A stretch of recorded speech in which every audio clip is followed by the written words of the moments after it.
जय हिंद दोस्तों, स्वागत है आपका हमारे यूट्यूब चैनल जीके एग्जाम यात्रा पे। दोस्तों आज के इस वीडियो में हम लोग सामान्य विज्ञान के कुछ महत्वपूर्ण प्रश्नों को कवर करेंगे। ठीक है, अगर आप टेरिटोरियल आर्मी की तैयारी कर रहे हैं यानी कि टी आर्मी की तैयारी कर रहे हैं तो वीडियो को शुरू से अंत तक देखें। इसमें आपको बहुत ही महत्वपूर्ण प्रश्नों का संग्रह देखने को मिलेगा। ठीक है, तो चलिए इसी के साथ अपना वीडियो स्टार्ट करते हैं। पहला प्रश्न है, ग्रहों के गति के नियम का प्रतिपादन किसने किया था? तो जॉन्स केपलर ने ग्रहों के नियम के प्रतिपादन किया था। ठीक है, अगला प्रश्न देखते हैं, E=mc² का समीकरण किसने दिया था? तो आइंस्टीन ने दिया था। तो दोस्तों ये सभी क्वेश्चन आपके लिए बहुत ही इंपॉर्टेंट है, इसलिए वीडियो को बिना स्किप किए शुरू से अंत तक देखें। अगर वीडियो अच्छी लगे तो वीडियो को लाइक करें, अन्यथा वीडियो को डिसलाइक करें। ठीक है, अगला प्रश्न है, जड़त्व के नियम की खोज किसने की थी? तो गैलीलियो ने की थी। अगला प्रश्न है, गुरुत्वाकर्षण के नियम का प्रतिपादक कौन है? तो न्यूटन है। अगला प्रश्न है, प्राकृतिक वर्ण सिद्धांत के प्रतिपादक कौन है? तो चार्ल्स डार्विन है। ठीक है, अगला प्रश्न देखते हैं, उत्परिवर्तन का सिद्धांत किसने दिया था? तो हुगो डी व्रीज ने उत्परिवर्तन का सिद्धांत दिया था। ठीक है, अगला प्रश्न, नेचुरल सिलेक्शन किसका सिद्धांत है? तो डार्विन ने दिया था। अगला प्रश्न है, विकास के सिद्धांत के प्रतिपादक कौन है? तो चार्ल्स डार्विन है। अगला प्रश्न है, अनुवांशिक के जन्मदाता किसे कहा जाता है? तो ग्रेगर जॉन मेंडल को अनुवांशिक के पिता कहा जाता है। अगला प्रश्न है, मेंडल ने अपने प्रयोग के लिए किस पौधे का चयन किया था? तो मटर के पौधे का चयन किया था। ठीक है, अगला प्रश्न देखते हैं। अगला प्रश्न है, अनुवांशिकता के विज्ञान को अनुवांशिकी कहा जाता है, किसके द्वारा? तो डब्ल्यू वाटसन के द्वारा अनुवांशिकता को अनुवांशिकी कहा गया है। अगला प्रश्न देखते हैं, अनुवांशिकी उत्परिवर्तन होता है तो क्रोमोसोम में होता है। ठीक है, अगला प्रश्न है, सर्वप्रथम जीन शब्द का प्रयोग किसने किया था? तो इसका राइट आंसर जॉनसन हो जाएगा। जॉनसन ने सर्वप्रथम जीन शब्द का प्रतिपादन किया था।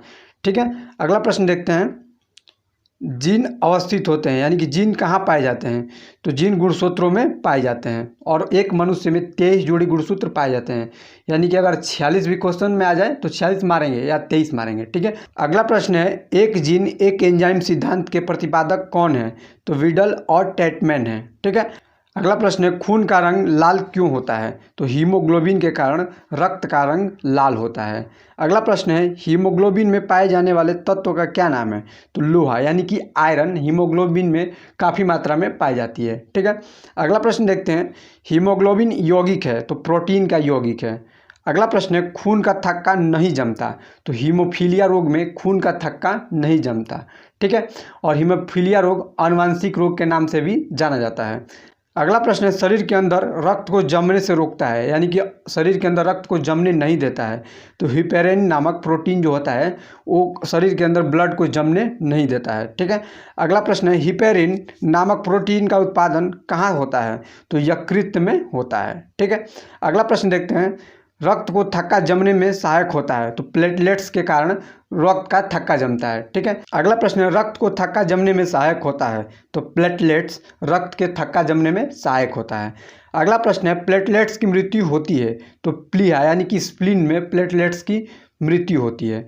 अगला प्रश्न देखते हैं, रक्त का थक्का जमने में सहायक विटामिन है तो विटामिन के है और इसका रासायनिक नाम फिकिनॉन होता है। अगला प्रश्न है, रुधिर का तरल भाग होता है तो रुधिर का सबसे तरल भाग प्लाज्मा होता है। ठीक है, जो ब्लड के निकल जाने के बाद जो पंछे टाइप का जो निकलता है उसी को प्लाज्मा कहते हैं। ठीक है, अगला प्रश्न देखते हैं, रक्त का कितना प्रतिशत भाग प्लाज्मा होता है?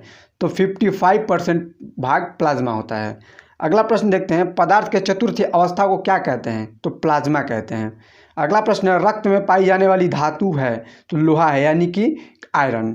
अगला प्रश्न है, ब्लड बैंक किसे कहा जाता है? तो प्लीहा यानी कि स्प्लीन को ब्लड बैंक के नाम से जाना जाता है। अगला प्रश्न है, आरबीसी का कब्रगाह किसे कहा जाता है यानी कि श्मशान? तो उसे प्लीहा को ही आरबीसी का कब्रगाह कहते हैं।